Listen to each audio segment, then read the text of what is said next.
Bonjour à tous, merci d'être avec nous aujourd'hui. Alors, je suis aujourd'hui avec mon amie Laurie pour parler de comment se détendre pendant cette période de confinement. Laurie, est-ce que tu veux te présenter au public? Oui, bien sûr. Bonjour à tous, je suis, Laurie Le Borges et je suis hypnothérapeute.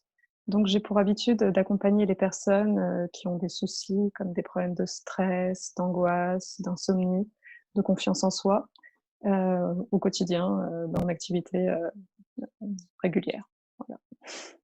Hmm. Et d'ailleurs, c'est amusant parce que Laurie et moi sommes allés au même lycée et collège et on n'a pas parlé ensemble depuis, je pense, bien 10 Ouais, ans, peut-être c'est plus. ça, ouais. Une dizaine d'années, ouais. Et C'est on a ça. récemment repris contact pendant le confinement. Je ne sais pas si ça vous est aussi arrivé pendant cette période de reprendre contact avec des amis ou des personnes avec qui vous n'avez pas parlé depuis un moment. Mais c'est une bonne opportunité pour renouer les liens avec d'anciennes connaissances, d'anciens amis et ce genre de personnes. Mmh, Alors, tout à fait. aujourd'hui, ce dont on aimerait parler, c'est on avait pensé au début gestion du stress, gestion d'angoisse, anxiété. Mais après, on a réfléchi qu'en fait, il s'agit plus de comment est-ce qu'on peut apprendre à se détendre dans toutes circonstances. C'est vrai que c'est des éléments en plus en plus avec la période de confinement, on peut ressentir plus facilement l'anxiété, ce genre d'émotions assez fortes. On est quand même plus privé de liberté, on est plus, enfermé, face avec des souvent avec des personnes, par exemple, au quotidien ou alors seul. Donc c'est vrai que ces émotions, on s'est dit que ça pouvait être important de pouvoir, les gérer rapidement, les gérer facilement et en toutes circonstances. Donc c'est pour ça qu'on s'est dit que ce webinaire serait sympa de faire sur le côté détente au complet. Absolument. Une des Ouais. choses à laquelle je pense quand on parle d'émotions, c'est que souvent on n'a pas appris comment gérer nos émotions et comment les anticiper, comment les reconnaître au quotidien. Par exemple, on parle souvent d'une émotion, par exemple la colère ou la tristesse, mais est-ce qu'on pense vraiment à comment ça agit sur notre corps? C'est-à-dire où est-ce qu'on ressent les émotions quotidiennement dans notre corps, physiologiquement parlant? Ça, c'est quelque chose que moi, j'ai seulement appris il y a peut-être 2 ans. Et je me suis rendu compte qu'en fait, on n'apprend pas vraiment à reconnaître nos émotions physiquement parlant. Quand on a un peu cette sensation à la gorge juste avant de pleurer ou cette colère au niveau du ventre, du coup, toutes ces émotions, si on apprend à les reconnaître de manière physiologique, on peut apprendre à mieux les gérer. Et on en parlait justement hier avec Laurie avant le webinaire. Et on s'est rendu compte qu'il y a aussi un aspect pratique sur comment gérer ces émotions au niveau physiologique et mettre un exercice en pratique pour modifier, accepter et changer ces émotions. Mmh. Alors, justement, comme disait Cathy, on en a discuté, hier, il y a un exercice qui est très intéressant à faire au niveau, des émotions. C'est-à-dire, ça va être de commencer à vous poser plutôt dans une position confortable, de prendre 5 minutes, c'est largement suffisant pour le faire. Alors cet exercice, il peut se faire, soit le matin, soit le soir, soit au moment d'une émotion. Ça, c'est vraiment aussi en fonction des personnes. Il y a des personnes qui aiment bien faire le matin pour se dire un petit peu, quelle est la météo intérieure, du moment. Quand je me lève, est-ce que je me lève plutôt, en forme ou est-ce que plutôt je suis stressée, je suis tendue? Ça permet de savoir déjà, dès le matin comment on est et comme ça on peut modifier, on peut changer si on sent qu'il y a des choses qui, nous conviennent pas. Il y en a d'autres, c'est le soir, ils sont plus du soir. Et puis il y en a où c'est vraiment où il y a une émotion à un moment donné qui, comme tu disais Cathy, justement, qui commence à monter, qui nous vient, Mm. de pouvoir comprendre ce qui se passe. Alors l'idée, c'est de vous poser dans une, position confortable et puis de commencer à balayer votre corps, en fait, de le scanner. Alors ça peut commencer par la tête, il y en a des gens qui préfèrent par les pieds, et puis de commencer à vraiment prendre le temps de descendre ou de monter et de scruter ce qui se passe. D'observer s'il y a des tensions à certains endroits. Parce que, par exemple, si je comm moi, je préfère commencer par le haut. Par exemple, est-ce qu'il y a des tensions au niveau de la tête? Ou est-ce que tout va bien? Est-ce que je suis plutôt bien? Et puis je descends au niveau des joues, par exemple, au niveau de la mâchoire. La mâchoire aussi, c'est une zone qui peut être assez tendue parfois, donc c'est intéressant d'observer ce qui se passe. Mm. De descendre au niveau du cou et par exemple, au niveau du cou, si par exemple j'ai une émotion, comme tout à l'heure tu parlais d'une sensation qu'on peut avoir au niveau de la gorge, d'observer ce qui se passe. Par exemple, il y a des personnes qui vont ressentir peut-être de la colère. Et si c'est une émotion de colère, qu'est-ce qu'on ressent? Qu'est-ce que vous percevez à ce moment-là, au niveau de la gorge? Et par exemple, il y a des personnes qui vont dire: «Bah, tiens, c'est marrant, j'ai l'impression d'avoir une boule un peu dans la gorge». Mm. Comme quelque chose d'un peu, ouais, comme une boule qui est formée. Bah, On d'observer cette identifie. Mm. ouais, tout à fait. On identifie et d'observer cette boule. Par exemple, est-ce qu'elle est petite? Est-ce qu'elle est grosse? Quelle taille elle a? D'observer aussi la couleur. Est-ce qu'elle est plutôt des personnes qui vont dire: «Tiens, moi, j'ai l'impression que c'est une boule rouge, elle est assez grosse, elle est lourde aussi». Quel est, par exemple, le poids de cette boule? Et puis, est-ce qu'il y a du mouvement? Par exemple, il y a des fois, il y a souvent, il y a un peu de mouvement aussi. C'est rarement complètement, figé, une émotion. Il y a souvent par exemple, une rotation. Et puis, est-ce que, par exemple, cette boule, elle est plutôt lisse ou elle est plutôt rugueuse? En fait, on se rend compte qu'il y a plein de caractéristiques, en fait, à ce qu'on a comme représentation à l'intérieur de nous-mêmes et que quand on se penche un peu plus dessus, il y a beaucoup d'informations qu'on peut aller récupérer. Ce que je vous propose, c'est vraiment d'aller chercher toutes ces informations, d'aller vraiment prendre les détails. Alors vous allez voir que peut-être au début, il y a des personnes, ça va être très simple à faire et puis il y en a d'autres où ce sera peut-être un peu plus compliqué. Il va falloir s'entraîner un petit peu, le faire plusieurs fois et plus vous allez faire, plus ça va être simple, vous allez repérer beaucoup plus facilement ce qui se passe en vous et vraiment de repérer ça, de repérer cette émotion. Mm. Et on avait parlé aussi d'un point important, Cathy, hier, tu tu me dis, si tu es d'accord avec moi, sur le fait aussi d'être dans l'acceptation de cette émotion au départ, en tout cas de vraiment être juste là, «OK, j'ai ça, Mm. j'ai cette émotion» et bah, c'est bien d'abord en avant-premier de d'abord l'accepter. Parce que, comme on disait, hier, on a souvent un réflexe, c'est soit on rejette une émotion ou soit on est dans la fuite de cette émotion et on a rarement tendance à automatiquement l'accepter. Absolument, absolument. Et j'aime beaucoup ton exercice parce qu'une fois qu'on a identifié l'émotion au niveau corporel et qu'on a associé une forme ou une couleur avec cette émotion, c'est beaucoup plus simple après de s'en dissocier. On l'accepte d'abord et Mmh, après on s'en dissocie, on observe, on note, après on respire, c'est là que la respiration rentre en compte. On respire et au bout d'un moment, presque tout seul, l'émotion partira. Et aussi un point important, c'est de s'en rendre compte le plus tôt possible. Plus on accepte nos émotions, plus on s'en rend compte tôt, plus c'est simple entre guillemets qu'elles partent. Si la colère s'accumule et que c'est de plus en plus gros, c'est comme faire passer un énorme ballon c'est ça, émotionnel. tout Mais à si on s'en fait. rend compte dès le tout début, dès cette petite pointe de frustration, la mâchoire qui se tente par exemple, moi je me rends compte des fois, ah mes dents se serrent, ouh, c'était quoi? Et en fait des fois, ce qui est intéressant, c'est que ça se passe physiologiquement avant même que ça entre dans nos pensées. C'est-à-dire que d'abord la mâchoire se crispe et ensuite, ah mais ça m'énerve quand il me dit ça, par exemple. Et si on Mmh. arrive à s'en rendre compte avant même que la pensée intervient, bah, ça fait comme un court-circuit. On peut empêcher que la pensée arrive et on anticipe, on fait ah tiens c'est marrant ce commentaire, ah telle réaction physique. J'apprends, je note, j'accepte et ça part.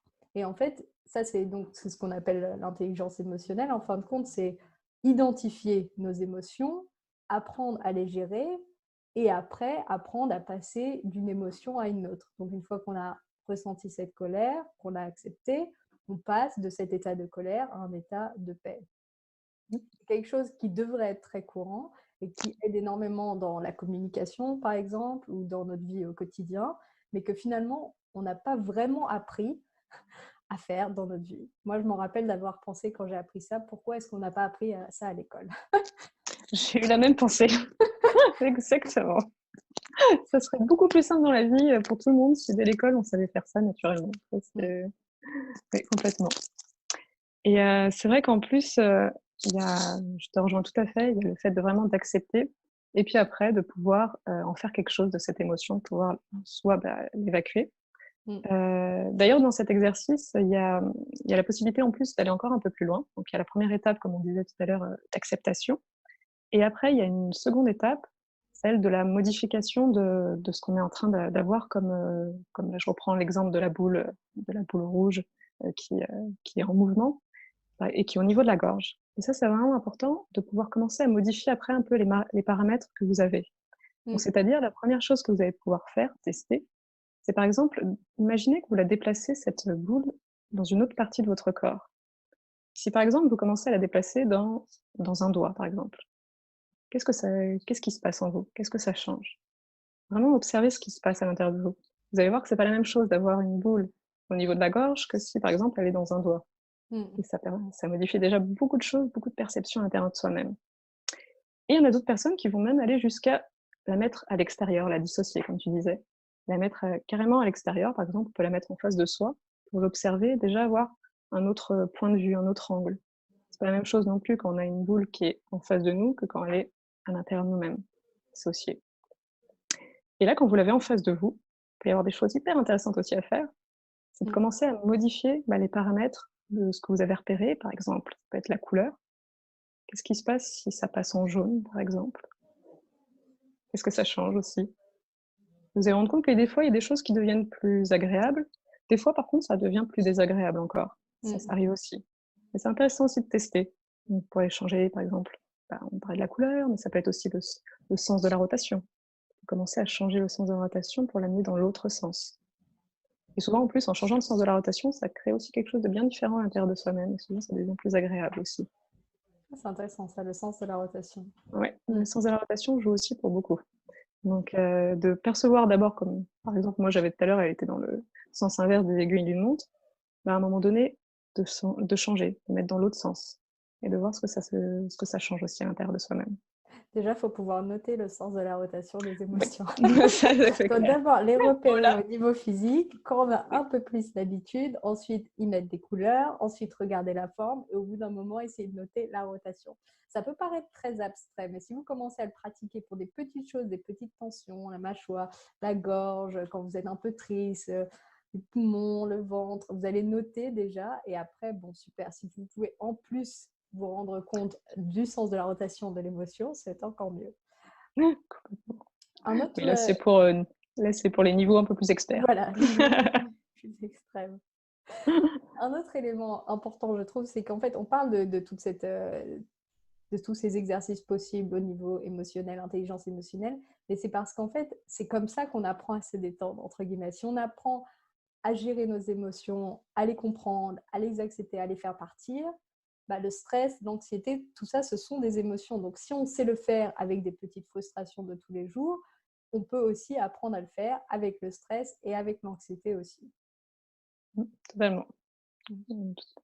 Pleinement. Et quelque chose auquel j'ai pensé au début de cette période de confinement, c'est le fait que beaucoup d'angoisse et d'anxiété sont générées par rapport au fait qu'on se projette dans le futur. Donc cette projection dans le futur fait que, surtout en période de doute et d'incertitude, ça crée beaucoup de tension et de stress interne et d'anxiété. Et donc en fait, être plus présent, mais ce que je veux dire par plus présent, c'est être plus lié vraiment avec l'activité qu'on est en train de faire et moins penser à nos plans dans le futur, moins se projeter. Totalement arrêter, c'est très difficile, mais moins se projeter, ça génère aussi un bien-être. Et beaucoup, beaucoup de stress et d'anxiété viennent du fait qu'on se projette dans le futur.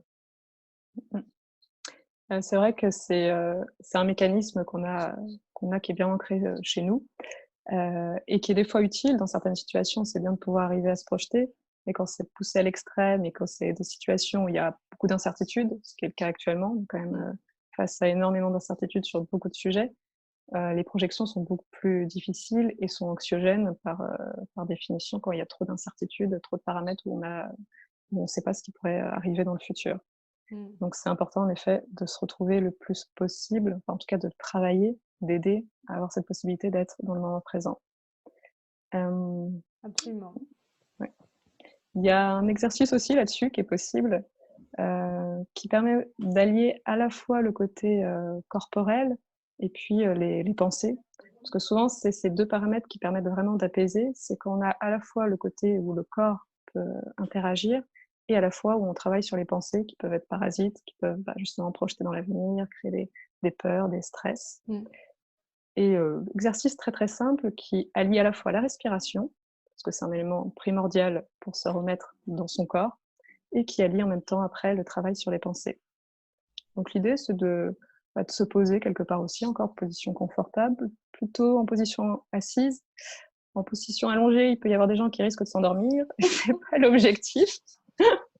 Donc plutôt position assise. Par contre, il est utile s'il y a des problèmes d'insomnie, s'il y a des difficultés à s'endormir. Là, par contre, allongé. Et on peut le faire juste avant de s'endormir pour s'aider, pour se faciliter la tâche. Sinon, la journée plutôt en position assise. Et de commencer à respirer par le nez. J'inspire par le nez et j'expire par la bouche. Et puis, dès qu'il y a une idée qui passe, quoi que ce soit, parce que c'est vrai que souvent, il y a des choses qui viennent nous interrompre, on se rend compte que tout d'un coup, on a oublié d'aller acheter quelque chose au magasin d'à côté, ou qu'il faut absolument qu'on fasse faire les devoirs à son enfant. Enfin, plein de choses qui viennent du quotidien, parfois, souvent, nous interrompent. Ok, c'est bien d'accepter, encore une fois, accepter ce qui passe. Ok, ça vient. Et puis de reporter son attention sur l'expiration, donc sur l'air qui sort de la bouche. Et pour vous aider, de choisir un élément qui vous permet de vous focaliser plus facilement. Un élément à travers vos sens. Donc il y a des gens qui vont préférer le côté plus visuel, des gens qui facilement ont ce côté-là plus présent chez eux. Alors ça peut être, il y a des personnes qui vont choisir quand, par exemple, qu'elles imaginent la buée qui sort de la bouche quand on souffle en hiver, par exemple. Mm. On va avoir un petit peu plus d'imagination, imaginer un fil de couleur, des petites bulles.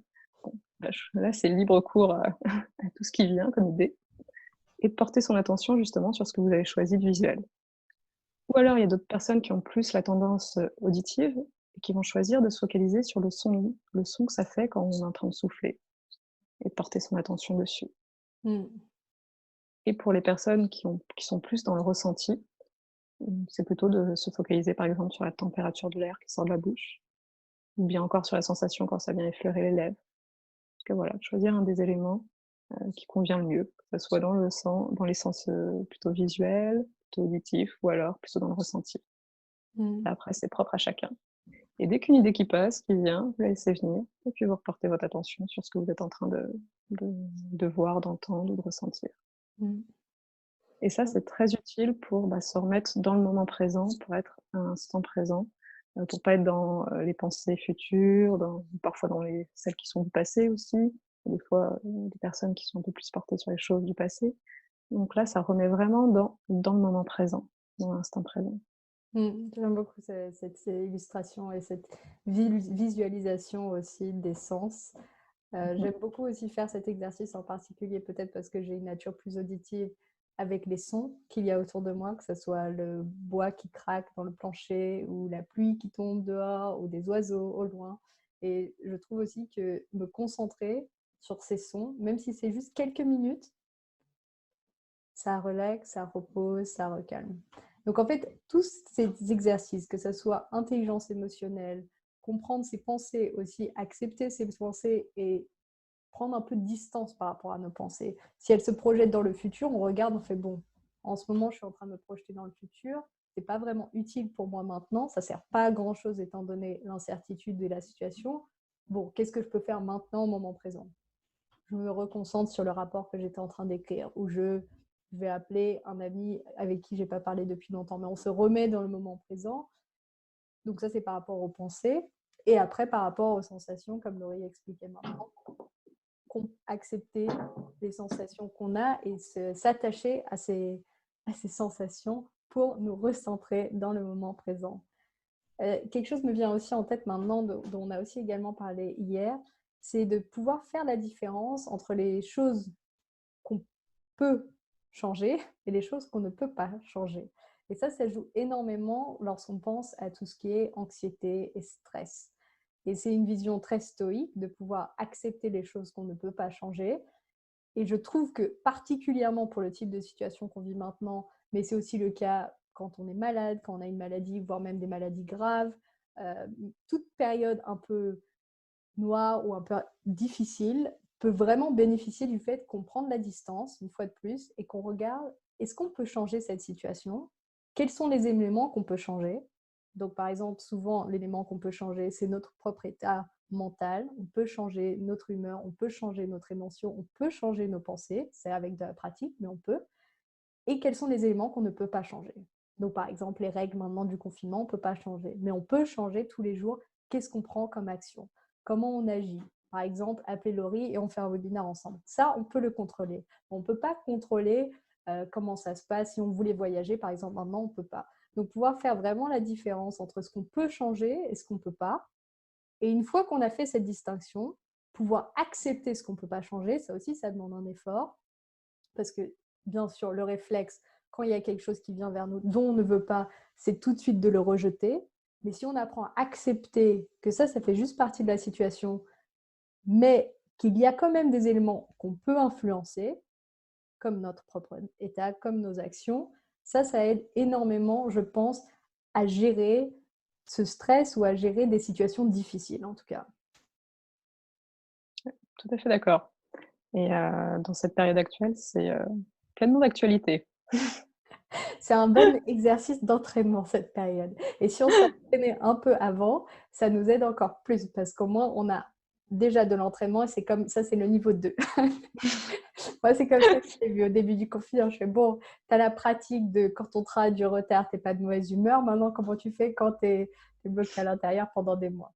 Et en fait, c'est aussi une espèce de paix intérieure de pouvoir voir que ces éléments qu'on ne peut pas influencer, en fait, bah, ils sont juste là. Et c'est tellement plus simple si on les accepte. En fait, ça fait tellement plus de joie et de paix interne si on accepte, c'est comme ça. Pour les choses qu'on ne peut pas changer. Je ne veux pas Mmh. dire être réactif pour les choses qu'on peut changer, juste faire bon, tant pis, je ne peux rien y faire. Non, il y a beaucoup de fois où on peut faire quelque chose. Mais dans les fois où vraiment c'est totalement hors de notre contrôle, on accepte et on avance sur d'autres sujets. Tout à fait d'accord. C'est vraiment important de faire la part des choses, parce que c'est aussi bien, ça peut être dans les événements, ça peut être aussi chez les autres. On n'a pas non plus de contrôle, complètement. On peut interagir, on peut agir, mais on a quand même toujours des limitations aussi par rapport aux autres.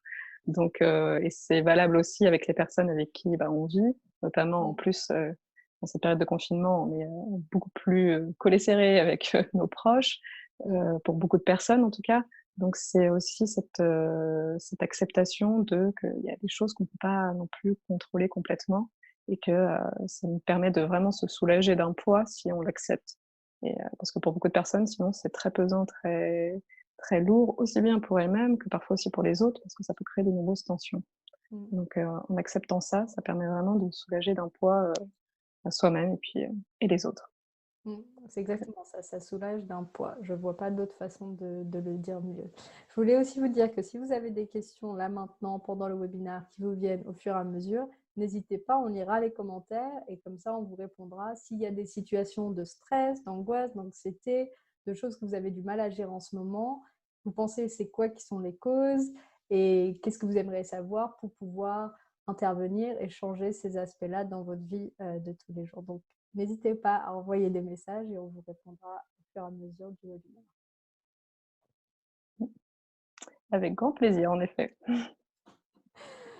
Donc, pour récapituler les différents exercices qu'on a dit jusqu'à maintenant, pour ceux en plus qui n'ont pas vu depuis le début, il y a l'exercice où on note l'émotion au niveau physiologique, corporel dans le corps. On regarde quelle est la texture, quelle est la couleur, quelle est la forme. Et si on peut, on essaye de la déplacer dans notre corps, voire même de la sortir et d'observer cette émotion. Et ça fait partie de donc l'intelligence émotionnelle, comprendre ses émotions, les accepter et les transformer si besoin. Ensuite, il y a également l'exercice où on place notre attention sur l'un de nos sens pour nous reconnecter au moment présent. Et à chaque fois qu'une pensée vient, on accepte et on la regarde repartir. Ensuite, on a parlé de ne pas se projeter beaucoup dans le futur parce que ça génère beaucoup d'anxiété et d'essayer de revenir au moment présent, de par exemple cet exercice, mais aussi en regardant nos propres pensées et en remettant en cause est-ce que c'est vraiment pratique maintenant. Et après, on a parlé de l'approche stoïque, regarder ce qu'on peut changer, ce qu'on ne peut pas changer, ce qui est dans notre contrôle ou non, qui nous permet de nous soulager d'un poids, comme on vient de le dire. Donc, il y a ces 4 approches très pratiques liées au moment présent, liées à nos émotions. Voilà. Donc ça, c'est comment 4 éléments pratiques à mettre en place tous les jours pour pouvoir nous recentrer. En fait, finalement, c'est ça. Et il y a vraiment un point aussi là que tu viens de dire qui est important, c'est en effet la régularité. Le fait de le mettre tous les jours en action, c'est vraiment quelque chose qui va faire la différence. Parce que des fois, il y a beaucoup de personnes attendent, que l'émotion, désagréable se pointe et puis prenne de plus en plus d'ampleur. Mm. Et là, c'est beaucoup plus difficile, comme tu disais tout à l'heure, de gérer quand ça a vraiment pris, toute sa place. Alors que finalement, quand on fait un petit travail finalement qui prend pas forcément beaucoup de temps, hein, on peut faire des choses, très utiles, en 10 minutes par jour et qui permet vraiment d'installer bah, déjà une routine et Mm. qui entraîne le corps déjà et les pensées à être mieux gérées, à être mieux, et donc à avoir plus d'impact quand il y a des émotions un peu plus fortes après, Et ça permet de faire vraiment de la prévention et Oui. de prévoir après les plus grosses secousses qu'il pourrait y avoir, si on peut appeler ça comme ça, des secousses, Mm, qu'il mm. pourrait y avoir, plus tard sur des événements un peu plus forts. Donc la régularité, elle est vraiment importante, elle fait vraiment du bien, en fait, de le faire, 10 minutes par jour. Après, il y a pas aussi de règles, hein. Certains exercices, comme l'exercice de respiration, c'est le matin, c'est le soir. C'est vraiment quand vous êtes à l'aise avec ça. En tout cas, l'idée, c'est de pouvoir le faire chaque jour. Prendre ces 10 minutes quand vous avez le temps. Oui, absolument. Je pense que c'est une bonne façon de démarrer la journée juste avant d'aller travailler, par exemple. Et c'est aussi dans des moments de transition. Par exemple, en ce moment, il y en a moins, mais juste avant de sortir de chez soi, juste avant de prendre un moyen de transport, et se rendre compte pile à ce moment-là, est-ce qu'on est un peu stressé, est-ce qu'on est tendu, est-ce qu'on est un peu impatient. Moi, je me suis rendu compte de ça en particulier l'année dernière, parce que je m'étais rendu compte qu'à chaque fois presque que je partais de chez moi, il y avait comme une espèce de mini tension dans le ventre que j'aurais jamais remarqué avant si j'avais pas l'habitude de faire cet exercice, qui était un mélange d'impatience et de je dois me dépêcher. Donc juste avant de partir, les quelques minutes avant, au lieu de partir toute zen et contente, il y avait un tout petit, mais c'était vraiment très petit. Et en fait, si on prend l'habitude vraiment de remarquer ce genre de choses, bah après, en fait, on se dit, ah, mais en fait, je pars toujours légèrement pressée. Bon, comment je vais faire à l'avenir pour être un peu plus calme? Ah, je pars avec 5 minutes plus d'avance, comme ça, je ne suis pas à regarder à la minute près, ce genre de choses. Et en fait, au fur et à mesure de le faire de manière régulière, comme Laurie vient d'expliquer, chaque jour, quotidiennement, après, on arrive à maîtriser vraiment et à remarquer ces nuances. Et c'est très difficile à expliquer quand on n'a pas l'habitude de le faire, mais une fois qu'on prend l'habitude, ça change tout parce qu'on remarquera des petits côtés de notre personnalité, le genre de choses qui nous met en colère, des choses qui nous rendent plutôt tristes, comment les différentes situations autour de nous nous affectent. Et une fois qu'on se rend compte de ça, c'est bien plus simple après à l'avenir. Comme tu disais encore une fois, Laurie, la prévention, c'est bien plus simple après pour changer ça, en gros. Donc, si vous essayez de changer un état de stress, d'angoisse, de la tristesse, de la colère, de l'impatience, enfin tout ça, vous avez maintenant des éléments clés à pratiquer pour pouvoir changer. Mais ça ne veut pas dire que ces émotions n'arriveront plus. Ça veut simplement dire que quand elles arrivent, elles seront plus faibles, plus petites, et que vous arrivez à les contrôler et qu'après, ça changera et que vous passerez à une autre émotion par la suite. Tout à fait. Bien dit. Donc Donc, j'ai important l'impression de pas le regretter. J'ai l'impression qu'on a couvert quand même déjà donc, les 4-5 points que je viens de résumer qui sont quand même clés et importants. Est-ce que vous avez des questions une fois de plus maintenant à répondre concernant soit les différents exercices, s'il y a des points à éclaircir, soit concernant, une fois de plus, gérer votre stress, votre angoisse ou des émotions au quotidien qui sont peut-être difficiles pour vous. On va attendre quelques instants. Mmh. Et en attendant, je voulais juste peut-être que Laurie t'explique la différence dont on a parlé hier entre stress et angoisse, ou stress et anxiété plutôt, parce qu'il y avait Ouais. quand même une nuance. Donc je pense que ça, c'est quelque chose qu'on ne comprend pas forcément. Donc si tu pouvais expliquer la différence entre les deux. Oui, complètement. Alors souvent on a il y a le stress qui arrive, alors en fait le stress c'est plus quelque chose de physiologique. Ça arrive souvent par exemple quand on a des, conditions assez extrêmes, soit physiques, ça peut être aussi par exemple par rapport à un manque d'alimentation, par rapport à un manque de repos, des problèmes de sommeil où on dort peu, où le corps finalement est sous tension et donc va réagir face aux tensions physiques et va donc se mettre, sous tension encore plus pour pouvoir assurer une forme de stabilité, physique et continuer à fonctionner, de manière la plus efficace possible. Ça arrive aussi quand on a beaucoup de tâches à faire, beaucoup de tâches à accomplir, une Mhm. surcharge donc un stress qui se crée.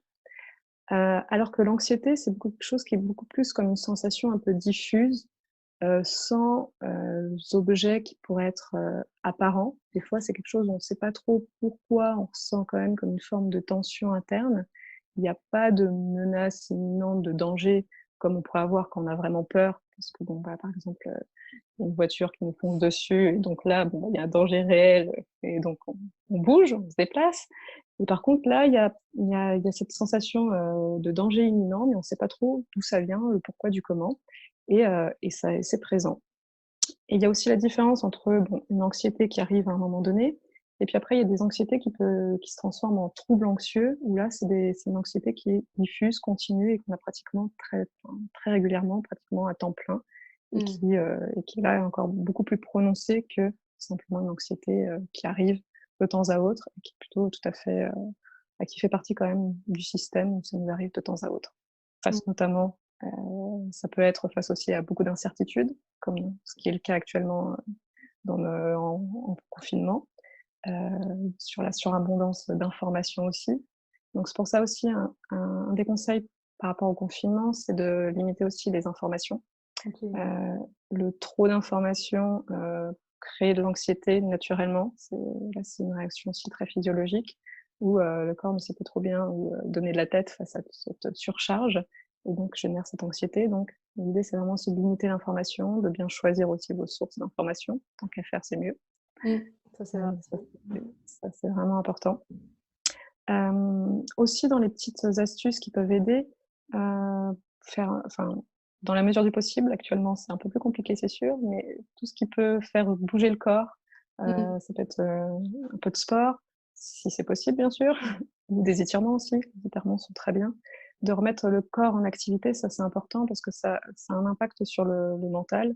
Les 2 Mmh. sont interconnectés, donc c'est vrai qu'on a une tendance à être beaucoup plus immobile dans ces périodes de confinement et s'il y a possibilité de bouger, c'est important à le faire.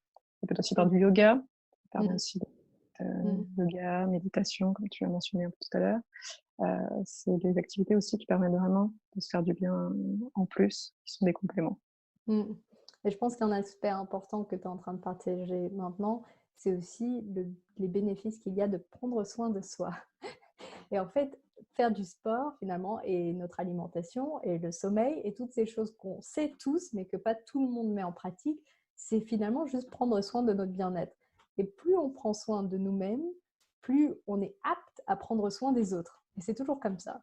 Si on n'a pas bien dormi, qu'on mange très mal et qu'on est extrêmement stressé, on n'aura pas de ressources, on n'aura pas l'énergie pour aller aider d'autres personnes, que ce soit nos clients, nos amis, la famille. Et en fait, c'est pour ça que c'est numéro un. C'est vital.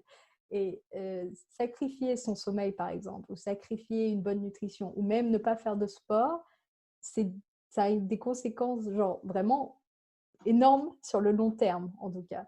Et en fait, c'est pour ça que c'est l'aspect primordial. Et lié à ça, maintenant, comme on a parlé tout à l'heure, il y a aussi gérer ses émotions. Parce que c'est pas juste dormir, bien manger et faire un peu de sport, c'est aussi gérer ses émotions, gérer ses pensées, rester centré, apprendre à se connaître, à voir quels sont les types de situations qui provoquent en nous différentes émotions et comment est-ce qu'on les gère et progresser sur tous ces différents aspects pour finalement être bien et être bien en toutes circonstances. En fait, c'est ça. C'est ça qui demande énormément de pratique.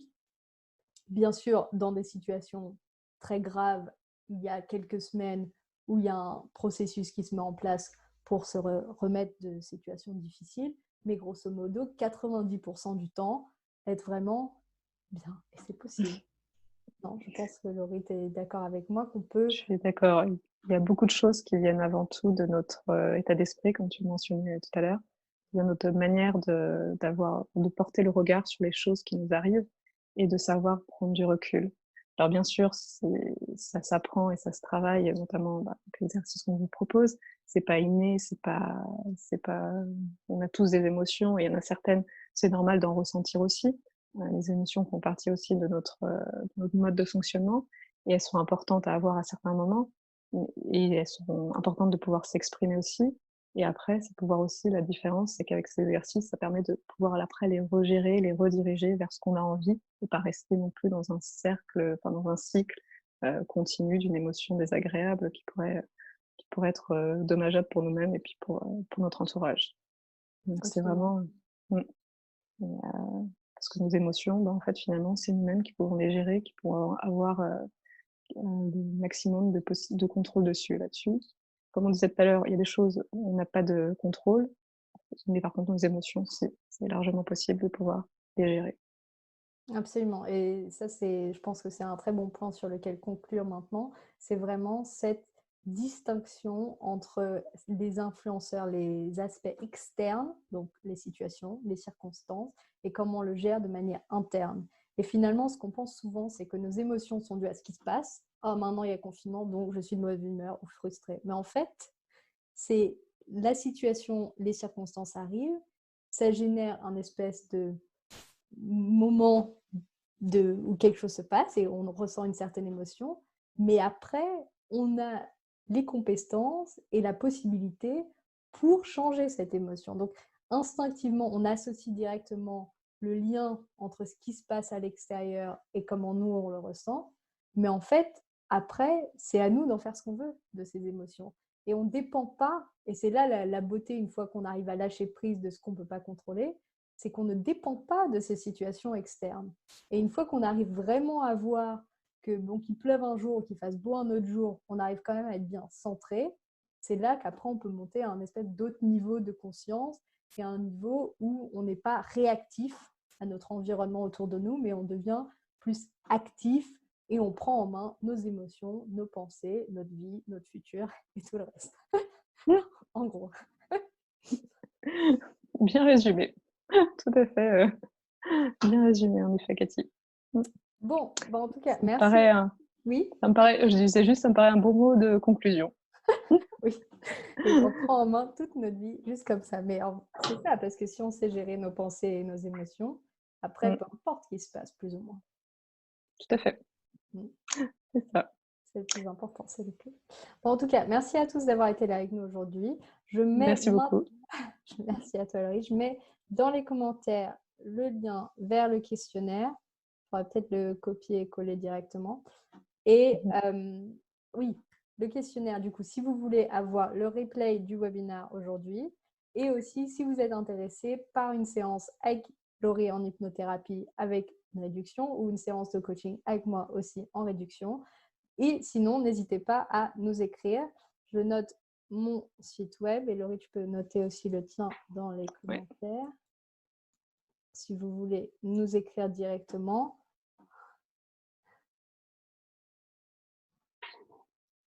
Merci Odile pour ta participation.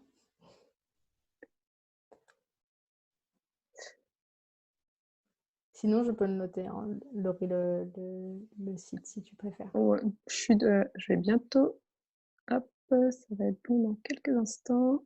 Et voilà, c'est Voilà. bon. Donc, vous avez les liens. Prenez-les maintenant parce que dès que je quitte la réunion, vous n'aurez plus accès. C'est toujours comme ça dans les commentaires. Ah oui, je note après. Et en fait, après, on ferme et tout est fini. Donc voilà, vous avez les liens vers nos sites web et au-dessus, vers le questionnaire si vous voulez une séance avec une réduction avec Laurie ou avec moi. Et voilà. Donc, j'espère que la séance vous a plu. J'espère que le webinaire vous a plu. Et bon courage pour gérer vos émotions, vos stress au quotidien, indépendamment presque du confinement. Bon courage à vous tous. Merci Laurie. Merci. Merci Cathy. Au revoir. Au revoir.